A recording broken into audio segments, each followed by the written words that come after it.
Ensuite, Cyril Delair. Deuxième au classement général. Et qu'on voit que cette année, le jury est particulièrement sévère. Je vois ça. Que ce soit avec Mr. John ou avec Nelson Anthony. Voici le troisième candidat. Il a 36 ans, plus d'expérience évidemment. Il vient de la région d'Avignon. Il s'appelle Cyril Delair.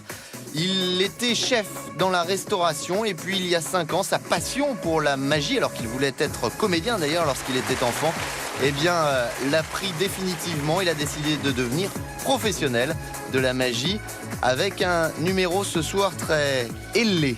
Oui, on peut le dire, avec des oiseaux. C'est un numéro dans la grande tradition des numéros d'oiseaux, de colombes, et il le fait avec beaucoup de classe. Il s'appelle Cyril Delair, c'est le troisième candidat de ces championnats de France de magie.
très belle exécution. Cyril Delair. Et quand Gilles Arthur dit ça, je peux vous dire que c'est un connaisseur. Cyril Delair qui va donc sans doute impressionner par sa technique le jury. On va voir justement ses notes. Belle présentation, originalité moyenne, mais très belle technique justement. Et il prend la tête de ce championnat de France. Bon score, ouais. Cyril Delair, il devance donc Nelson Anthony. Les prix donc. Alors Mr John pour un prix d'encouragement aux grandes illusions, Julia Webb et Adélis bien sûr pour un prix d'encouragement pour leur jeune carrière. Notre troisième prix, Stéphane Nussy. Troisième au classement général. Tout à fait. Ensuite Cyril Delair. Deuxième au classement général. Et évidemment, notre grand vainqueur, champion de France, c'est lui, Max Le Riochet. Et bravo à Otto Westly, le créateur du numéro bien sûr. Max Le Riochet, donc c'est le nouveau champion de France de magie. Merci d'avoir été avec nous. On est ravis de vous avoir proposé ces championnats de France de magie 2011. Voici tout le palmarès de cette nouvelle édition. Et on vous rappelle le nom de ce champion de France, ce nouveau champion de France, Max Le Riochet. Merci d'avoir été avec nous. Très bonne soirée.